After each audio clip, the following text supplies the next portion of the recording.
ngokuhlukana kwalama kingdom of darkness. Yes, Father. Kuyenzeka kuthiwe manje usuphakeme kwi-level yokuthi kumele uqualify ukuya emanzini.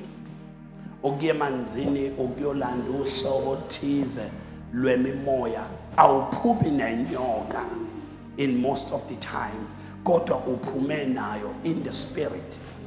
Because kunama certain sacrifice abawenzayo. You go nembuzi whatsoever, mabefika emanzini, they have to slaughter lembuzi, bayijibe, beyidlise some certain herbs, imithi ethize, ukuyokwazi ukuthenga lolu hlobo lwemimoya, ukuze mayifika lesilwane singene bese uthola ifavor yalo moya, lo moya wasemanzini, bese kuthi ugqizele lo moya mawubuya khona ugqizela ngo-white, because le ngomeni bazothi iba red, it's a mountain spirit. Uthi usugqizela ukuba white, usukhonga white, usugeza lokho okubomvu kade uyikho, so 1 no 2 no 3 uhlobo lwemoya. While you are undergoing this process, son, Yes, Father. you are not accepted by anyone. Yay.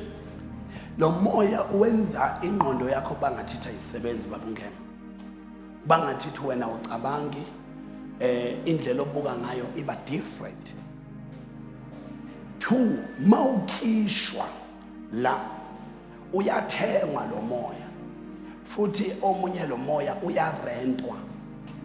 Urenta sometimes every year or 2 years. Udamane uthi usuphumile la ekuthwaseni kade usuphothulile ulokhu udamane uyovela ugobela akunikeza ama-upgrade, but udinga ukufika na some certain things ofika nazo lokhu ubeka ugobela uzathokoze bese uthola the upgrade.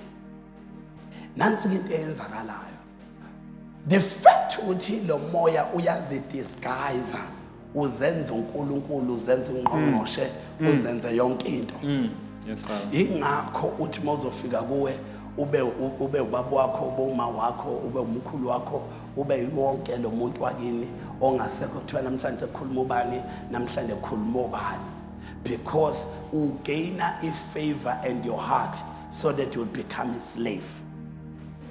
A slave sale mimoya sizokukhipha ecathulweni sekufake enyaweni, sithi ungabe sayigibela imoto ekanini ngami nkosami sengiswange inyawo la eMaritzburg ekhaya. Uthi mawungibuza ngibe ngithi hawo la enkandla la eduze, nengibone nginqamulela la ngophuma ngoKartlof uyoshona le Great Town. Uthi lo moya la eduze enkandla awungahamba awena, awu nami thwi phela sikwenza ube ubala lo moya, uncipha impela ube into engekho shwiyo. Yabo, lo moya uyagcina uwe-isolation, ukwenza ukuthi ungabi acceptable. Yingakho at the end of initiating school kahle hle masethi uyaphothula uyagraduate, usuke eqoka iziqu zejazi elithize, usuke seqedile lo 2 years, hayi njengoba nje kuphothula so 2 months or 2 weeks, so thwase hayi vele sekunama fly by night diploma 3 weeks, so right into esikhona. Bese kuthiwa kunehlobo lithize lama herbs. Why ngikwazi kanjani lokuthi abantu simple, I'm a prophet, and God ungibize in Africa, wangibiza in South Africa, wangibiza kwipool yemimoya eminingi ehlukene. For me to be able to cast out some certain spirit, I have to go extra mile in terms of understanding the different types of demons in the spirit, and also to pray about them, so that Moya Ngcwele will always give me power to cast out this spirit. You will never cast out any spirit ongasazi. Noma ungathandaza uzuthini, kodwa kunesikhathi la kubiza khona ukuthi uyibize lo moya ngegama lawo, so that uzo understand ukuthi uyawazi. Alright. Lo moya lo uyingozi, mobi.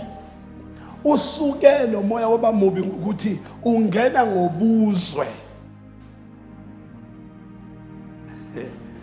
Athi ngiyakwazi ukuthi uthwasa sibonga.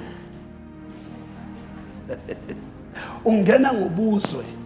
Masikhuluma ngobuzwe, ungena ukuthi umZulu, ungena umXhosa, ngoba funa ukungene ngendlela oyiyo. Uzi-interprete njengomuntu ongaba i-ambassador yokuthi ngumZulu, umZulu kumele enze kanje. Na akukho kanjalo. Akukho kanjalo. And uyakwenza ube arrogant. Ukwenza lo moya ungakwazi ukunderstand anything. And lo moya awukwazi ukulibona futhi ihlazo. Kuyenzeka kungenwe ilo moya ungazwani nokugeza. Ya nje ungazwani namanzi. Yabo. Angathi ilolu hlobo lobo lokungenela kagezi phela umjithu usugeza kanjani. Ya kuyenzeka nje ungenwe lo moya. Uma uke wathi i-upgrade